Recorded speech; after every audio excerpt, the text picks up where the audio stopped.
je dois dire que je suis un petit peu jaloux de l'enquête qui a été effectuée sur la transition auprès des professionnels, parce que je me suis rendu compte que vous aviez un retour en termes de nombre qui était plus élevé que ce que nous avons obtenu en termes de patients. Donc, ça veut dire que les professionnels ont vraiment bien répondu, ont participé, ont contribué. Et malheureusement, nous, au niveau des patients, on est un petit peu en deçà de ce qu'on pourrait espérer. Ça fait partie peut-être aussi du résultat que l'on peut commenter. Alors, ces résultats portent sur une enquête qui a été effectuée par Orchid et l'AIRG, avec toujours Alcimed, et dans le cadre du projet Amplify, et apporté sur la scolarisation, l'insertion professionnelle, les maisons départementales pour le handicap et l'éducation thérapeutique. Alors, là, voilà. Alors, le profil des répondants, vous voyez, il y a eu 164 réponses, 107 adultes, 57 enfants, équilibrés hommes-femmes pour les adultes, et une grande partie, bien sûr, de polykystose rénale, et quand même la moitié greffée. Ça veut dire que, d'une certaine façon, l'échantillon de retour est un échantillon qui est une représentation qui est quand même de maladies au stade d'insuffisance rénale, puisque la moitié sont greffés. Sur les 57 enfants, donc répartition 54 filles et 46 garçons. Là également, 52% dialysés et 34% qui ont eu une transplantation rénale. Donc on a un retour, il faut l'analyser, on a un retour de patients qui sont dans des situations extrêmes par rapport à la maladie.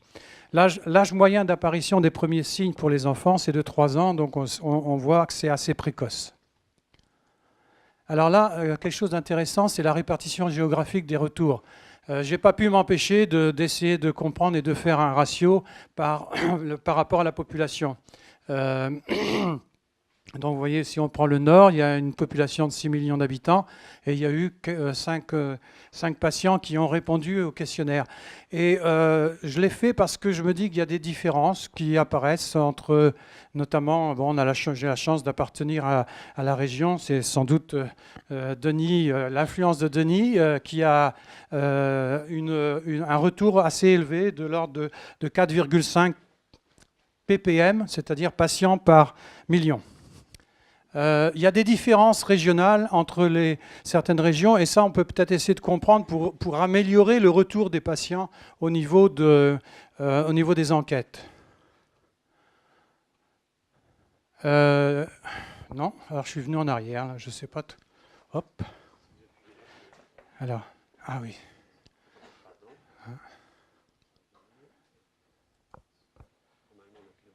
Comme ça, voilà. Alors les enjeux, on va parler des enjeux de la scolarisation. En fait, la moitié à peu près des répondants indiquent que la pathologie de leur enfant est à l'origine de difficultés. Mais ces difficultés peuvent être traitées dans le cadre d'un projet d'accueil individualisé pour 68%. Et il y a quand même des difficultés qui sont rencontrées au niveau des PAI. La mise en place... et donc, notamment, les patients suggèrent de faciliter l'accès aux toilettes, l'hydratation et l'accès à une alimentation spécifique. Un projet personnalisé de scolarisation a été mis en place dans 23% des cas. Par contre, seulement 20% des parents connaissent le fait qu'ils peuvent bénéficier si c'est nécessaire, à la scolarisation à domicile. 14% ont dû faire appel pour leur enfant à cette approche. Dans 70% des cas, ils jugent les contacts assez bons. Donc il y a des éléments très positifs de retour aussi liés à cette enquête. Par contre, les parents sont demandeurs davantage d'activités pour les enfants à l'hôpital durant les vacances. Voilà, donc ça c'est quelque chose également qui est souligné. Alors, en ce qui concerne l'insertion professionnelle, 57% des répondants indiquent que leur pathologie est à l'origine de difficultés et 69% des répondants indiquent que la visite auprès de la médecine du travail n'a pas eu un rôle facilitant pour leur vie professionnelle. Donc ça, c'est quand même un élément important. 70% de patients nous retournent l'idée que la médecine du travail n'a pas eu un rôle de facilitation au niveau de leur vie professionnelle. Donc ça, c'est quand même un point important. Je passe à l'aspect suivant. Donc c'était le contact avec les maisons départementales, c'est MDPH, pour le handicap. La majorité des patients ayant répondu à l'enquête ont eu des contacts avec les MDPH, un pourcentage peut-être inférieur pour les adultes.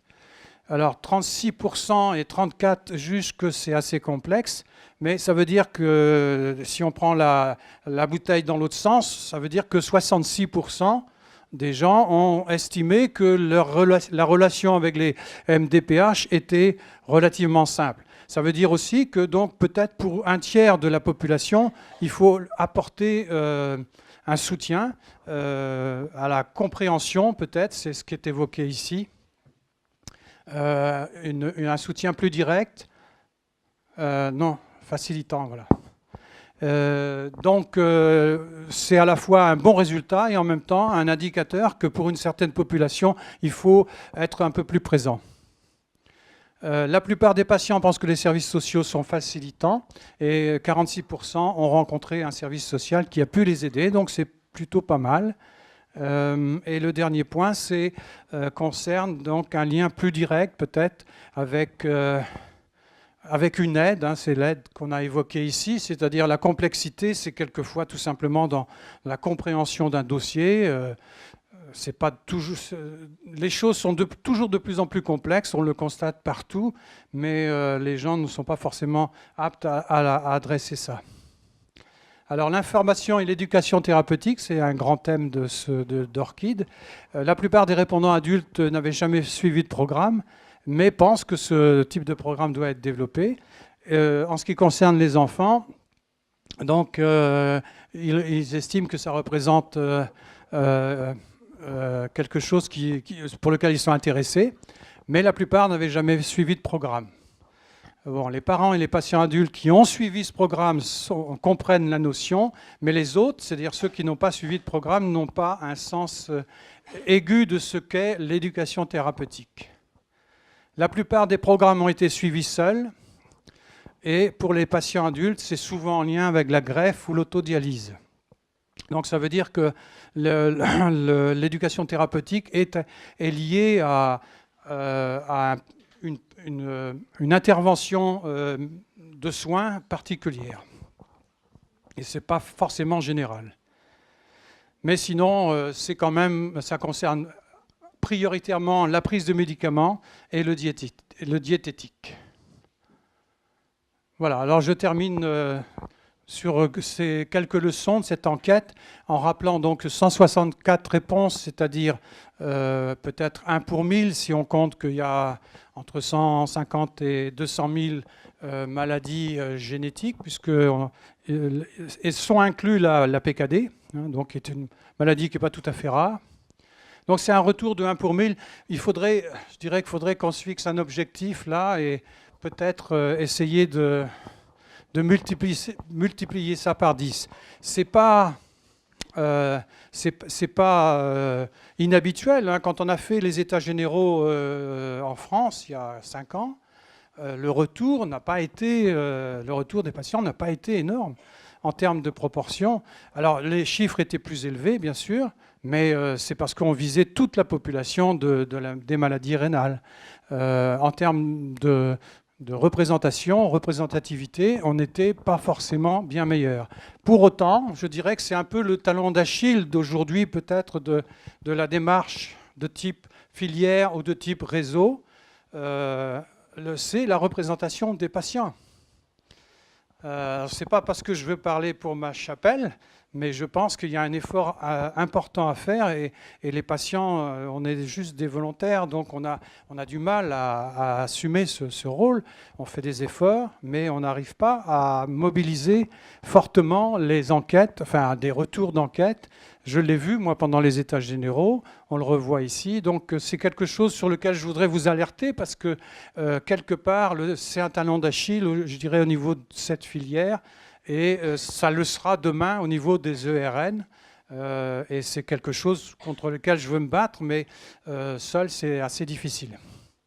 Alors, on peut bien sûr croiser ces enquêtes, ces résultats, qui ne sont pas tout à fait suffisants en termes de masse, avec d'autres choses, comme les États généraux du Rhin, qui couvraient, dans la partie pédiatrique, qui couvraient toutes les maladies rénales, et pas simplement les maladies génétiques. Et puis, au-delà du rénal rare, on peut aller voir ce qui se passe au niveau du rénal, au niveau des autres maladies rares et au niveau du handicap. Donc on a quand même des moyens peut-être de dépasser ce cloisonnement pour obtenir et confirmer peut-être des diagnostics.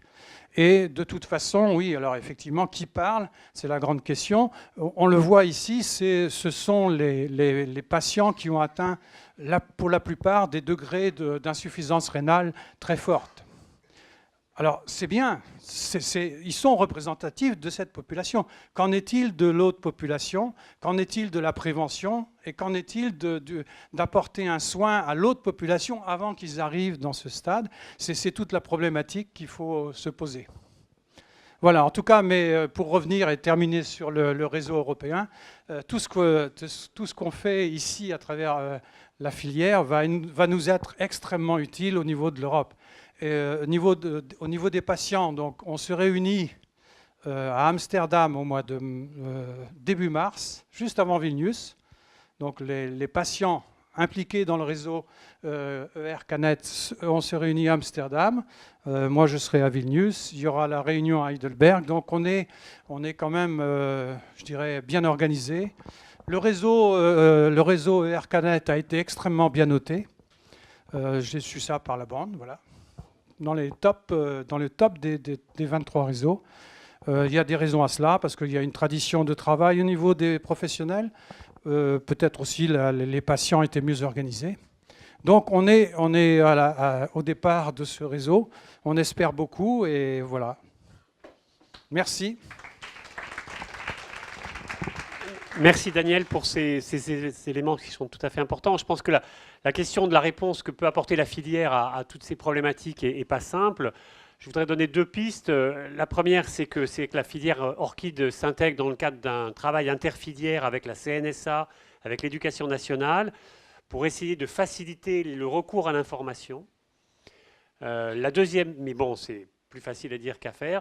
La deuxième piste, c'est que il y a déjà eu sur Lyon et il va y avoir sur Toulouse au mois de février une journée dont l'objectif est de réunir localement, pas à l'échelle de chaque village, mais à l'échelle de chaque CHU, les différents interlocuteurs, MDPH, Éducation nationale, CPAM, etc. Un certain nombre de personnes, d'institutions, pardon, qui sont un peu le quotidien référent pour les patients en termes de difficultés médico-sociales ou de problématiques médico-sociales. Et donc, je vous invite à être attentif à ça. La filière Orchid essaiera d'en organiser. On a le projet d'en faire une sur Montpellier à la fin de l'année. Mais il y en a une qui, encore une fois, qui a lieu à Toulouse. Flavio Bandin y participera pour ce qui est de Orchid, mais il y a 14 ou 15 filières qui sont concernées, puisque chaque filière ne peut pas aller l'une après l'autre taper à la porte de la MDPH pour dire voilà, moi j'ai tel problème, et puis l'autre, moi j'ai tel problème. Ils vont pas nous écouter, bien évidemment. Donc ces journées peuvent être une façon de conscientiser autour, même si la problématique de handi rare n'est pas tout à fait la même que celle d'Orchid, qui n'est pas la même que celle de, etc., Famamuti, etc. Mais enfin, c'est une volonté de transposer sur le local la problématique. Et après, pour la médecine du travail, ça c'est un autre point. Et là, on a pris des premiers contacts, mais qui pour l'instant sont des contacts. Donc, pour essayer là aussi d'informer, peut-être participer au congrès de la médecine du travail, je ne sais pas par quel biais, mais porter l'information en tout cas.